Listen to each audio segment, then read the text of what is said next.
오늘 이 말씀에 지금 함께 선포합시다. 시작. 예수님께서 사신 것처럼. 오늘 말씀의 결론 한마디로 표현하면 예수님께서 사신 것처럼 한번 우리 살아봅시다. 이 말씀이 오늘 요한에서 2장 1절부터 6절까지 말씀 가운데 한마디로 표현하면 그런 말씀입니다. 마지막 6절 말씀 보면 그의 안에 산다고 하는 자는 그가 행하시는 대로 자기도 행할지니라. 그가 행하시는 대로 자기도 행할지니라. 다른 버전을 보면 예수님께서 사신 것처럼 삽시다. 예수님께서 사신 것처럼 살아야 됩니다. 라고 하는 말씀을 오늘 오가는 모든 성도들에게 선포해 주고 있습니다. 과연 저와 여러분들이 꿈꾸는 그 가치 있는 삶은 과연 무엇인가? 어떤 삶이 가장 가치 있는 삶인가? 한 번 살고 한 번밖에 없는 우리의 인생을 가장 가치 있게 살기 위해서 우리 어디에다가 우리의 시간을 드리고 우리 물질을 드리고 우리 에너지를 드릴 것인가? 오늘 사도 요한은 말씀을 통해서 예수님처럼 사신 것처럼 살 수 있다고 한다면 오늘 우리의 인생은 결국 실패함이 없을 것입니다. 성공한 삶이 되어질 것입니다. 승리한 삶이 되어질 것입니다. 그럼 어떻게 살아야 예수님처럼 살 수 있을 것인가? 예수님께서 여러분들이 어떤 존재이기에 그렇게 살아라고 우리에게 말씀하시는가? 내가 지금까지 주님을 안다고 하면서 얼마나 알고 있는지를 다시 한번 생각해 보기를 원합니다. 평생 동안 신앙생활 하면서 닥치는 가장 큰 어려움 중에 하나는 뭐예요? 내가 주님에 대해서 많이 알고 있는 것 같은데 또 가만히 생각해 보면 또 아는 것이 별로 없는 것 같은 그런 딜레마가 저와 여러분 가운데 늘 있습니다. 이 정도쯤 교회 다녔으면 어느 정도 분명한 확신이 될 텐데 어떤 부분에 대해서는 확신이 부족한 부분이 있습니다. 과연 내가 구원의 확신이 있는가? 내가 지금 이 시간 주님의 부르심을 받으면 주님 나라에 갈 수 있는 그런 확신이 오늘 저와 여러분 가운데 있는가?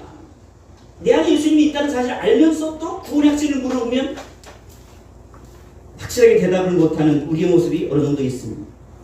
누군가를 안다고 할 때 그 아는 기준이 뭔가? 여러분 누군가를 안다. 여러분 대통령을 안다. 여러분 대통령 모르는 분 있습니까? 다 알잖아요. 근데 과연 그럼 대통령이 저 여러분을 아느냐? 혹시 여러분 개인적으로 아시는 분 있으면 개인적으로 연락을 해주시기 바랍니다. 우리 예수님을 지식으로는 알고 있지는 않는가? 교회를 다니지 않아도 예수님을 알 수 있는가? 알 수 없지요. 물론 지식적으로 예수님에 대해서 교과에서 나오는 그 예수님에 대해서 뭐 기독교, 뭐 유교, 뭐 하나님 천주교, 뭐 하나님 무슨 그 불교, 뭐 이슬람 이렇게 해서 기독교에 나오는 그런 종교를 배우는 종교를 통해서 우리가 기독교는 이러이러한 거다. 그래서 기독교 종교는 이러이러한 종교다.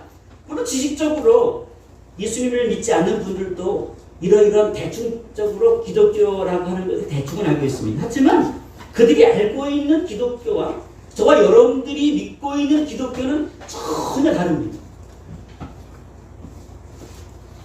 저와 여러분들이 믿는 기독교, 저와 여러분들이 믿는 하나님, 저와 여러분들이 믿는 성령님, 저와 여러분들은 예수 그리스도. 우리가 똑같이 하나님을 믿는다라고 하고 하나님을 섬긴다라고 하고 내가 하나님을 알아요. 난 신앙생활 열심히 감당해요. 똑같이 교회 간판을 걸었다고 해가지고 거기에 모든 그 교회라고 이름을 그 간판 걸리는 그 교회 다닌다고 해서 과연 참으로 구원이 있는가? 어떤 교회는 우리 교회만 구원이 있다라고 가르치는 그런 분들도 없지 않아 있습니다. 문제가 있죠. 어떤 교회든 간에 참된 복음이 증거되어지고 참된 복음을 실제로 인격적으로 경험하고 영접하게 되어지 뭡니까? 그곳에 하나님의 구원의 역사가 이루어집니다. 내 교회만 구원이 있고 내 교회만 참되고 내 교회만 진리이고 그렇게 주장하는 교회는 100% 이단입니다. 우리 교회만 참이라고 주장하는 교회는 100% 이단입니다. 그렇게 주장하는 교회는 의심해 보아야 됩니다. 왜냐하면 교회라고 하는 것은 뭡니까? 구원이라고 하는 것은 뭐야? 보편성이 있어야 있는 거죠. 특별한 어느 특별한 교회에만 구원이 임하고 어느 교회는 구원이 임하지 않고 그것은 성경에서 오늘 우리에게 말하고 있는 보편성의 어긋남입니다.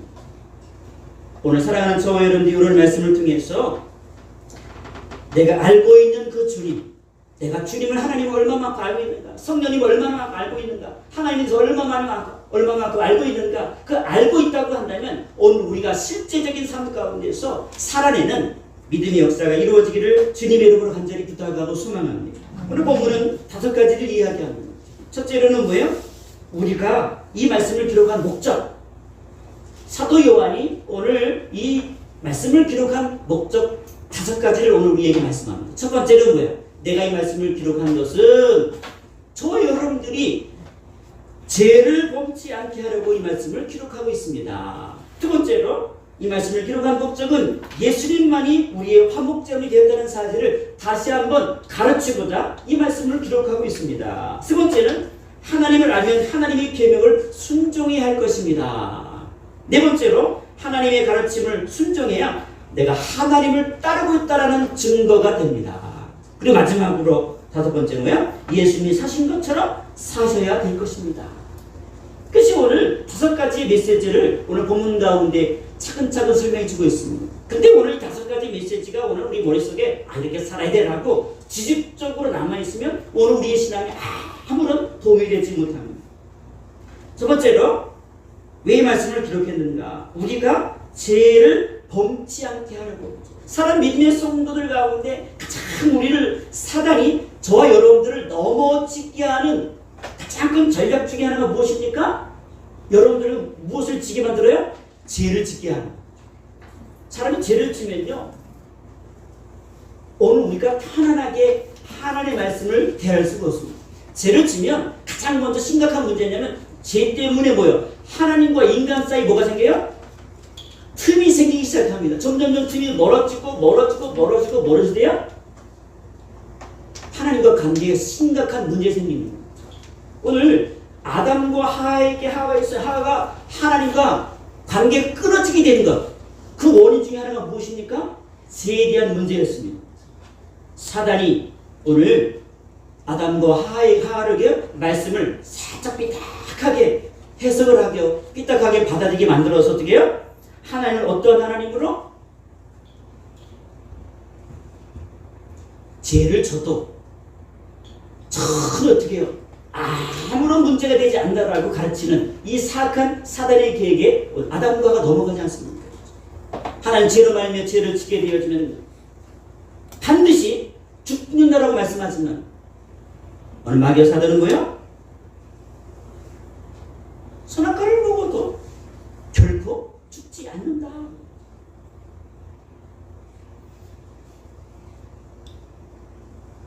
영원한 생명을 보고 듣고 만지고 계속적으로 섬기는 있는 하나님의 거룩한 백성들은요, 가장 중요한 첫 번째 우리가 어떻게 해요? 죄와 싸워 이기는 하나님의 성도 될 수 있도록 날마다 우리를 붙잡아 주옵소서.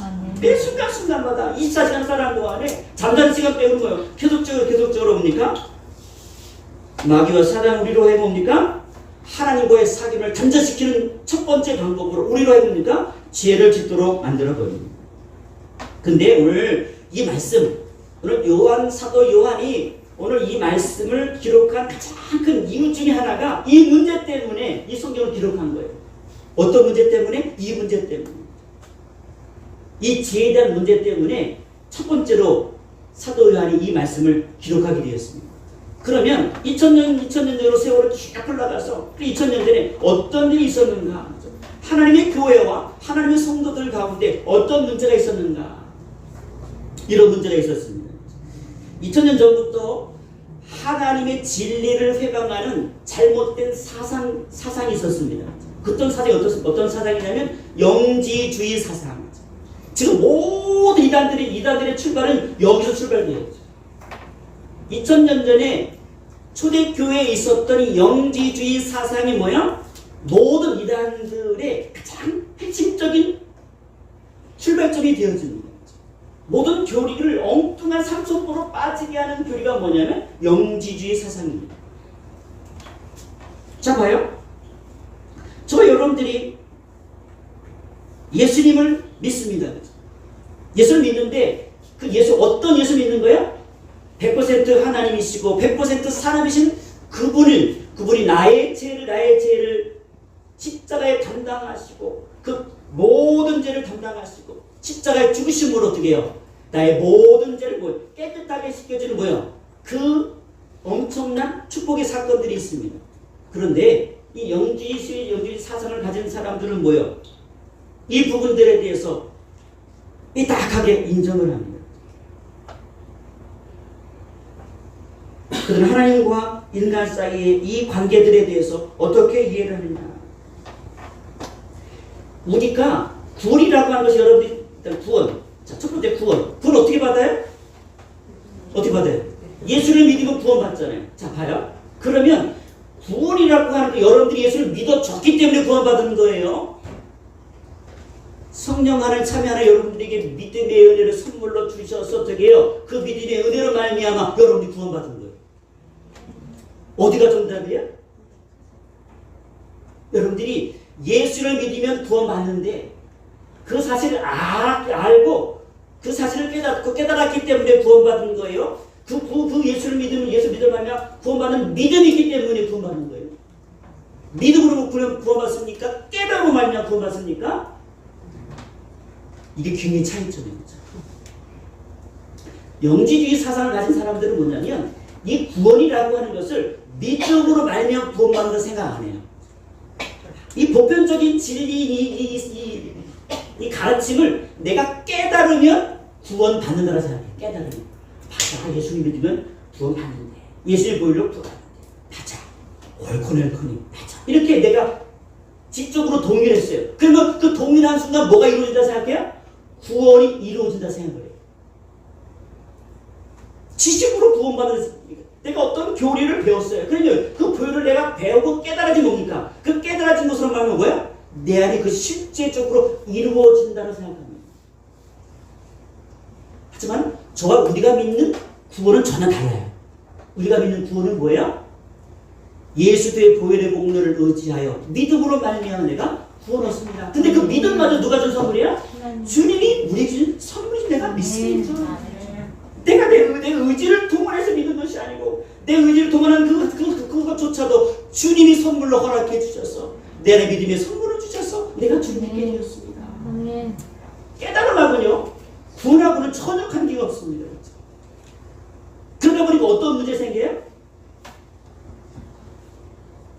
내가 이제는 구원받았습니다. 내가 제사함을 받았습니다. 그럼 어떤 문제 생길까요? 내가 제사함 받았으면 과거, 현재, 미래 모든 죄를 용서받은 것은 맞습니다. 하지만 어떻게 해요? 성경에서는요, 우리가 구원받았어도 죄를 져야 안 져요? 죄를 지는 거예요. 그것을 인정하지 않습니다. 영지주의자들은요, 인정하지 않아요. 내가 이미 다 구원받았고, 내가 다 죄 용서 받았기 때문에 우리는 뭐예요? 전혀 죄와 상관없는 자라고 생각합니다. 그래서 어떤 죄를 지어도 어떻게 돼요? 나는 문제가 없다라고 생각합니다. 이게 영지주의 사상입니다.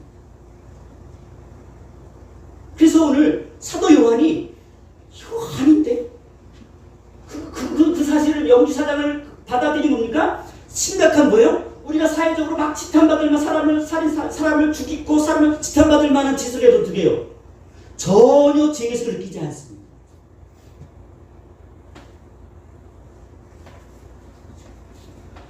지금 대표적으로 이 영주주의에 가장 많은 영향을 받은 대표적인 이단 중에 하나가 어딘지 아십니까? 구원파입니다. 구원파에서 가르치는 내용이 2000년대를 가지고 똑같아요. 그래서 그들은 뭐예요? 이제 내가 죄 용서 받았기 때문에 더 이상 뭐예요? 죄와 무관하다 생각합니다.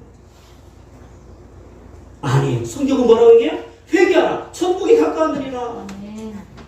우리는 예수님을 말미암아 구원을 받았음에도 불구하고 우리는 여호와께서 날마다 넘어집니다.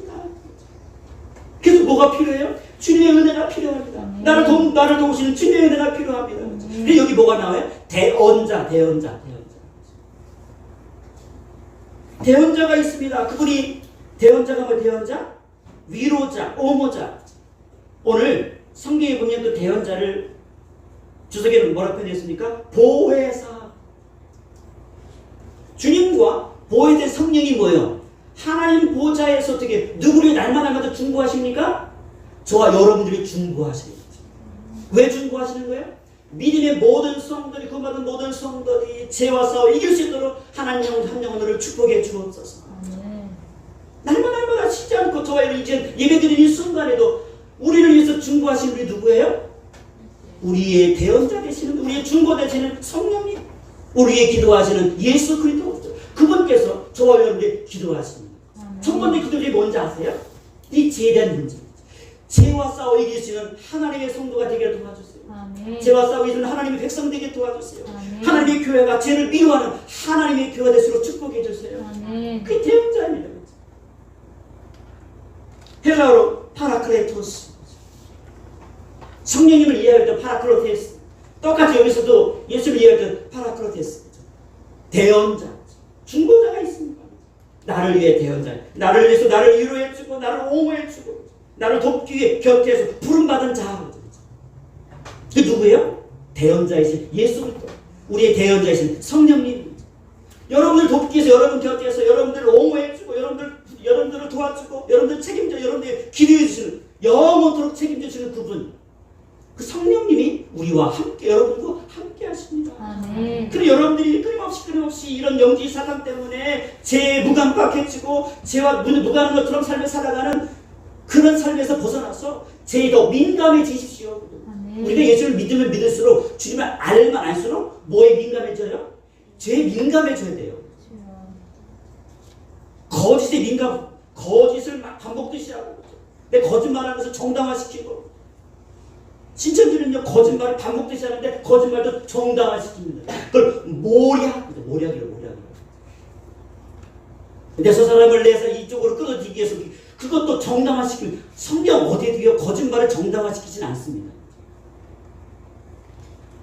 성경 어디에도요 죄를 정당화시키는 것은 한 것도 없습니다. 왜 우리가 죄와 싸워야 됩니까? 하나님께 죄를 싫어하니까. 죄 때문에 하나님과 관계가 끊어지니까. 죄 때문에 오늘 우리에게 뭐가 왔어요? 죽음이 왔으니까. 그 죄 문제를 해결해 누가? 그 일을 감당하셨기 때문에 주님이 그 일을 감당하셨습니다. 아멘. 그 두 번째 그 얘기하는 거예요.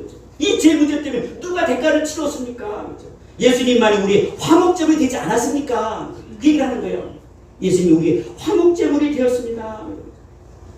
그 예수님은 우리의 화목제물이 되기에 조금도 부족하면 자격을 갖추었습니다. 그 예수의 자격에 대해서 자꾸 시비를 걸어요. 많은 잘못된 사람들은 뭐예요? 그 예수님이 100% 사람, 100% 우리는 사람일 때 죄 없는 100% 죄 없는 사람으로 우리가 배웁니다. 근데 이단의 반 사람들이 그 이단의 가장 흔들어 뭐냐면 잠시 몸만 비롯되는 거예요. 예수님은 우리가 생각하는 것처럼 죄 없는 예수가 아니라 그 예수님이 왜요? 그냥 하나님께서 그 예수님을 잠시 들여다가 하나님의 목적을 달성하기 잠시 살렸다는 그렇게 가르칩니다. 그래서 어떻게 해요? 그 예수님의 시대가 끝나면 어떤 시대가 또 온다는 거예요? 그 다음 누군가 그 일을 감당하는 시대가 옮기는 거예요. 역사적으로 시대는 딱 구약과 신약 두 시대밖에 없습니다. 구약, 신약. 그래서 끝나는 거예요. 알파와 오메가 끝이에요. 시대는 두 시대 외에 더 이상 시대가 없습니다. 시대 딱 두 시대. 구약 시대 끝나고 예수님 전후돼서 그 예수님 전은 뭐예요? 기원 전, 예수님 기원 후. 그리고 마지막 뭐만 있을 뿐이에요? 종말. 마지막. 끝. 세상 끝날만 있을 뿐입니다. 그 예수님이 오셔서 십자가에 죽으시고 승천하셨습니다. 그리고 언제 끝나는 거예요? 예수님이 다시 오실 때 모든 인류는 마지막 종말을 맞이하는 거예요. 이게 성경에서 말하는 역사관이에요. 역사. 근데 거기다 뭘 집어넣어요? 시대는 아니다. 두 시대가 아니라 3시대다. 예수님께서 아직 완성하지 못한 거를 또 누군가가 완성하게 온다라고 가르칩니다. 그게 누구라는 거예요? 나라는 거예요. 모든 이단들은 시대를 뭐예요? 3시대로 나누어서 가르칩니다. 구약시대, 신약시대에서 예수님의 시대, 그리고 누구 시대? 그리고 어떻게요? 다시 오실 예수님이 그 완성하지 못한 것들을 또 완성할 그 하나님의 사람. 그 예수님을 죄 없는 하나님의 완전한 사람으로 인정하지 않는 거예요. 그러다 보니 어떻게 해요? 이상한 논리를 가지고 많은 사람들이 영적을 현혹하는 거예요. 오늘 우리가 주님을 알아가서 두 개예요. 우리가 윤리적이 됩니다. 고급적인 상식적이 됩니다. 삶이 더 어떻게 해요? 세상 사람들이 생각하는 그 기쁨보다 어떻게 더 고급스러워야 됩니다. 그게 어떻게 성경을 알면 할수록, 말씀을 알면 할수록, 주님 알면 할수록 어떻게 해요? 윤리 기준이 세상과 똑같아서는 안 됩니다. 엄격한 윤리 기준을 가지고 살아갈 때 왜 그러냐? 예수님 안에 우리의 화목점이 됐다는 사실이 굉장히 중요합니다. 이것을 근본적으로 부정하는 이들이 있었기 때문에 그 예수님이 그 한 번의 죄로 말미암아 모든 죄를 짊어지신 십자가 사건은요 100% 완벽한 구원 사건의 사실을 우리가 인정할 때 어떻게 해요? 정확하게 복음을 이해할 수 있습니다. 그리고 오늘 우리가 구원받으면 우리 구원받으면 확신이 뭐예요? 100% 우리가 확신을 가질 수 있습니다. 그때 과연 예수님이 그 판단에서 모든 인류의 죄가 모든 과거와 현재 미래의 모든 죄가 용서함 받을 수 있을까라고 조금이라도 의심을 갖기 시작하면 어떻게 돼요? 이단의 논리에 우리가 넘어갈 수밖에 없습니다. 그에 대해서도요 희생제사를 제정하셔서 속죄기를 여셨습니다. 희생제사를 제정하심으로 속죄기를 여섯을 뿐만 아니라 그 희생제사를 하나님이 받으셨습니다. 구약의 모든 제사는 뭐예요? 앞으로 주님이 단번에 이루실 완전한 한 번의 제사를 끝내실 그 제사를 예표하는 거예요. 구약의 모든 제사는 누구를 예표하는 거예요? 예수 그리스도를 예표하는 겁니다. 우리 이 부분들에 대한 확신이 있어야 됩니다. 예수님이 우리의 화목제물이 되어 주셨습니다. 우리만 위할 뿐인 온 세상의 죄를 위하십니다. 예수를 통해서 하나님의 속죄사역은 완전히 완성되었다는 사실을 알 때에 그 문제 때문에 이 문제로 더 이상 시비를 걸지 않고 우리가 영적으로 넘어지지 않을 수가 있습니다. 이것 때문에 우리를 많은 이단의 새끼 우리를 잘못된 교리로 우리를 넘어지게 할 때 우리 분명하게 우리는 확신할 수 있습니다. 믿음으로 말미암아 구원받는 거예요. 예수님의 믿음으로 말미암아 예수님의 십자가의 그 모든 희생으로 말미암아 더 이상 뭐예요? 죄와 완전한 승리를 이룬 거예요. 하지만 우리는 뭐예요? 하나님의 은혜가 필요한 존재예요. 우리는 늘 연약해서 질서를 가진 존재라서 넘어지기 때문에 주님의 은혜가 필요해요. 주님의 기도가 필요하고 주님의 도우심이 필요합니다. 그걸 인정할 때 어떻게 해요? 우리의 나약함, 우리의 부족함. 그래서 하나님 앞에 더 가까이 나가야 되고 죄를 더 미워하게 되고 더 죄와 민감해야 된다는 사실을 기억합니다. 그래서 오늘 세 번째로 하나님을 알면 어떻게 하는 거예요? 하나님의 계명을 순종하십시오. 로마서 13장 8절에도 피차 사랑의 빛 외에는 아무에게든지 아무 빛도 지지 말라. 남을 사랑하는 자는 율법을 다 이루었느니라. 가늠하지 말라, 살인하지 말라, 도둑질하지 말라, 탐내지 말라 한 것과 같이 그 외에 다른 계명이 있을지라도 내 이웃을 내 자신과 같이 사랑하신 그 말씀 가운데 다 들어있다. 사랑은 이웃에게 악을 행하지 아니하니 그러므로 사랑은 율법의 완성이니라. 뭐라고요?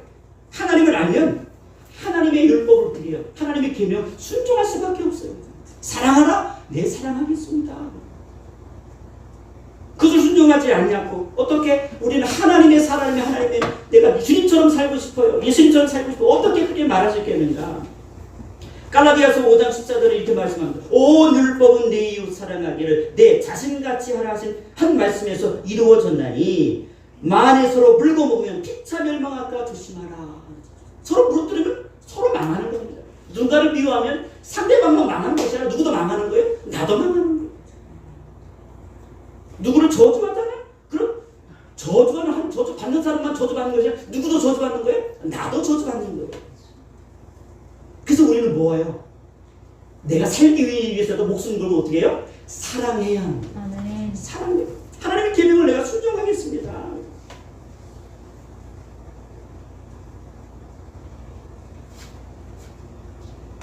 아까도 말씀드린 영지주의 가처럼 신비한 지식을 깨달으면 구원을 얻고 구원 얻은 자들은 죄와 전혀 상관이 없다니 잘못된 가르침. 왜 상관이 없습니까? 우리는 죄와 상관이 없는 존재는 죄와 가까운 존재예요. 죄는 우리가 가장 가까운 죄가 있습니다. 죄와 상관이 없어. 너 구원받았으니까 너 재산 받아. 너 죄와 상관이 없어. 이렇게 가르침 받을 때 우리는 뭐예요? 그것을 정확하게 구별하고 아니야. 우리가 성령 충만하면 충만하면 뭐예요? 뭐에 민감한 존재가 돼야 된다? 죄 민감해야 된다. 내가 죄 민감할수록 뭐예요? 내가 영적으로 뭐예요? 살아있다는 증거입니다. 죄를 무감각하게 만드는 건요 누구의 계략이에요? 사단의 계략이에요. 넌 죄, 더 이상 죄요.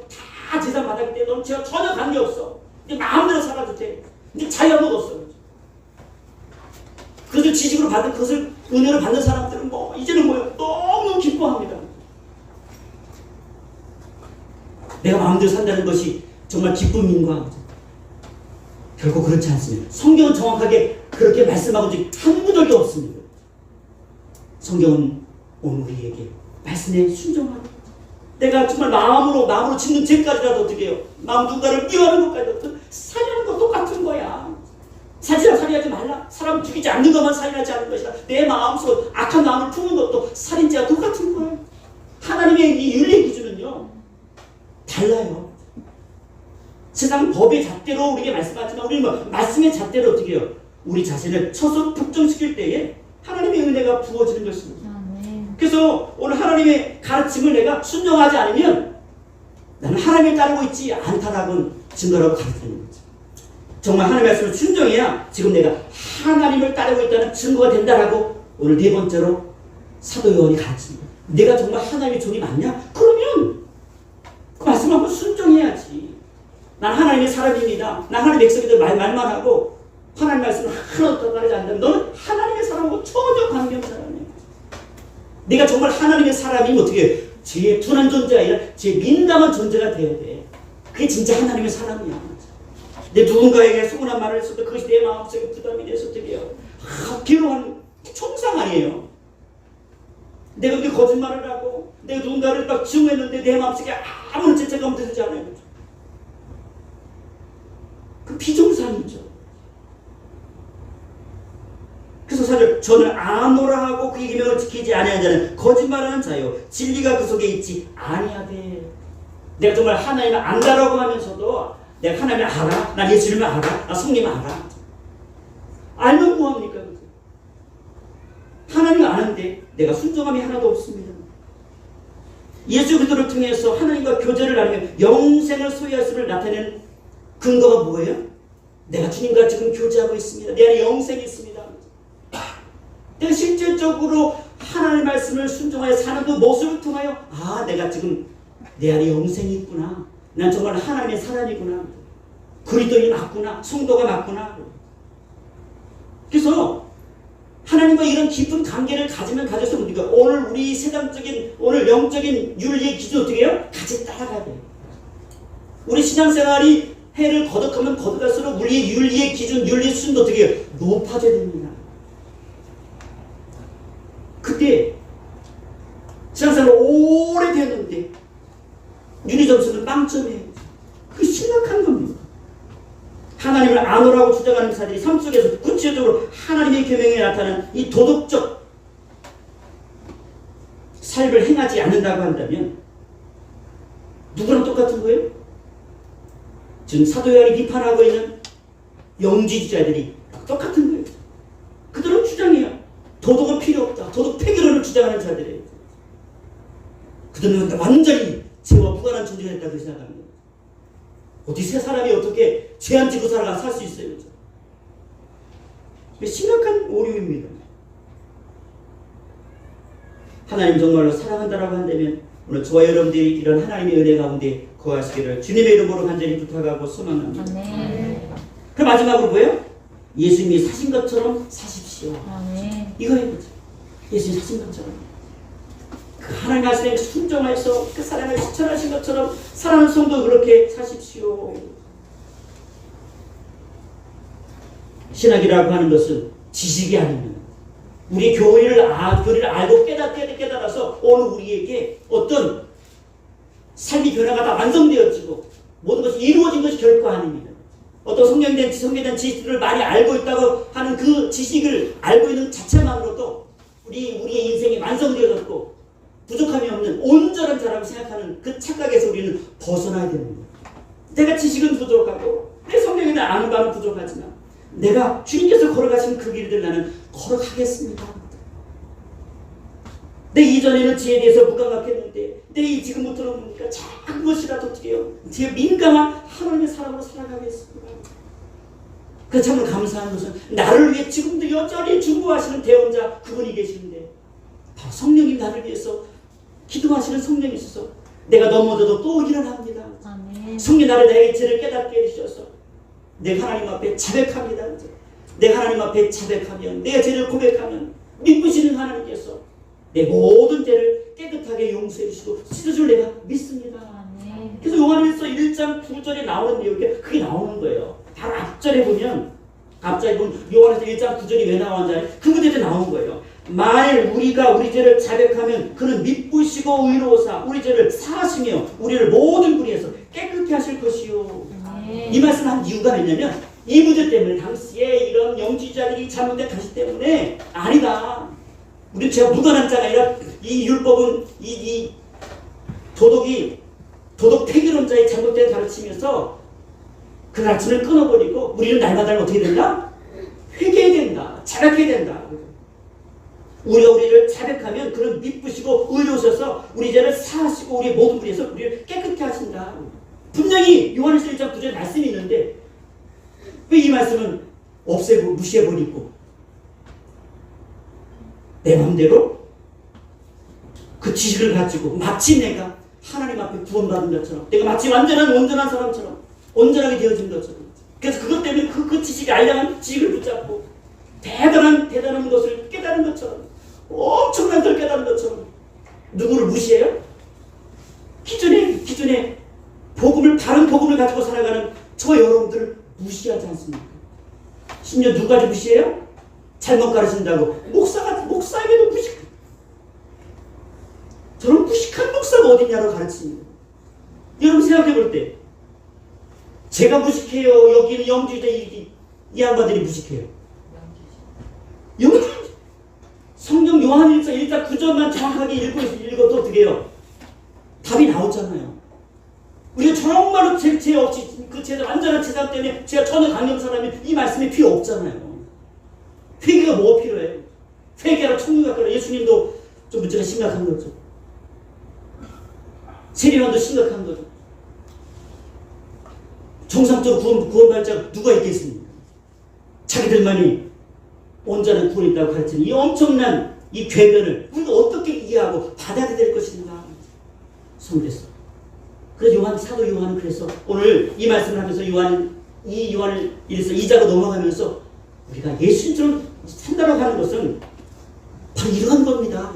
예수님이 이루신 그 화목제물에 대한 그 온전함을 인정하고 그리고 나의 연약함을 인정하고 나를 위해서 늘 기도하시는 그 주님의 은혜와 성령님의 은혜를 말미암아 내가 넘어져도 다시 한번 일어나고 내 구원이 헛된 구원이 아닌데 내 구원이 싸구려 구원이 아닌데 그죠? 내 여러분이 어떻게 주어진 구원이 그냥 믿으니까 구원받은 것은 별로 가치가 없어 보이는 것처럼 느껴지죠. 그렇지 않습니다. 내가 받은 구원은요 하나님 그분께서 다 죽으시로 말미암아 이루신 구원이에요. 그래서 우리 왜 천하고 천하를 죽어도 바꿀 수 없다라고 얘기하는 게 뭐예요? 오늘 여러분들이 구원이 뭐예요? 가치가 있기 때문에 그런 거예요. 가치가 위대한 것입니다. 아름다운 것입니다. 근데 여러분들 조금 더 의심하지 마십시오. 내가 받은 이 구원의 확신에 대해서 의심하지 마십시오. 몇 날 몇 시에 구원받은 거 안 중요해요. 그거 아는 사람이 있습니까? 저도 몰라요. 제가 언제 구원인지 어떻게 알아요? 하지만 제가 확실히 알 수 있는 것은 뭐예요?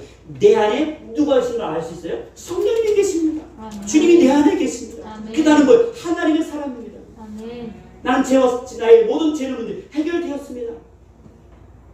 다들 해결되었지만 나는 여전히 연약해서 넘어집니다. 때로는 미워하기도 하고 시기하기도 하고 실족당하기도 하고 시험에 들기도 합니다. 하지만 성령께서 나를 위해 기도해 주셔서 그것을 깨닫고 내 안의 연약함을 깨닫고 주님 앞에 나오니 나에게 또 하나님은 은혜 베풀어 주셨습니다.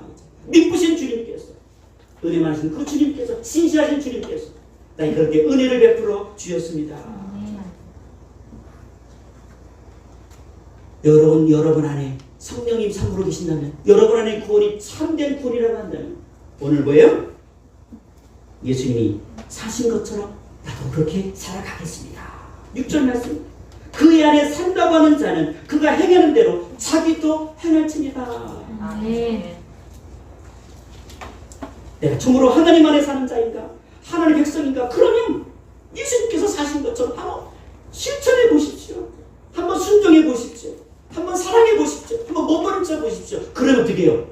우리 가운데 지금까지 이때까지 누리지 못한 상상을 쓴 하나님의 영광스러움을 마음껏 누리게 될 겁니다. 여러분 하반기 동안에도요.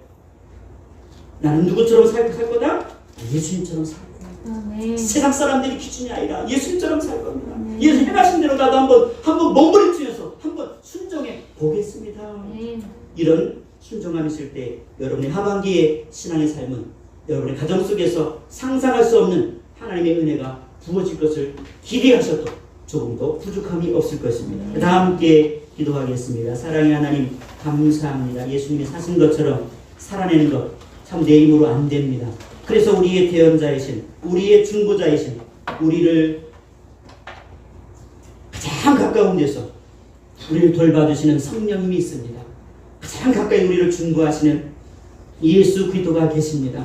그리 나를 위해서 밤낮으로 나를 위해 기도하시고 저 깨어 기도하시는 말미암아 우리가 넘어져도 나를 위해 기도하시는 그 주님 때문에 다시 한번 일어서서 주님 앞에 나가시도록 은혜 부신 것을 인하여 감사합니다. 내가 받은 구원이 헛된 구원이 아니고 완전한 구원이고 완벽한 구원이고 나를 위해서 화목제물로 그렇게 십자가에 죽으신 그 화목제물이 되시는 예수님의 그 은혜가 헛된 것이 아니고 나의 모든 인생 가운데 실제가 되게 도와주옵소서. 주님이 기쁨으로 순종했던 것처럼 모든 자신을 향하여 십자가에 못 박으라 십자가에 못 박으라고 하고 그렇게 대적했던 모든 자들을 향하여 저들을 용서하여 주옵소서. 저들이 알지 못하여 저들이 지금 죄를 짓고 있나더라고 고백했던 것처럼 기도했던 것처럼 오늘 남은 한 주간뿐만 아니라 남은 한 해 동안에도 이런 믿음의 고백으로 예수님의 그 길들을 뚜벅뚜벅 걸어가는 주의 모든 종들로 살아낼 수 있도록 축복하여 주옵소서. 감사합니다. 거룩하신 우리 구주 예수님의 이름으로 기도하옵나이다. 아멘.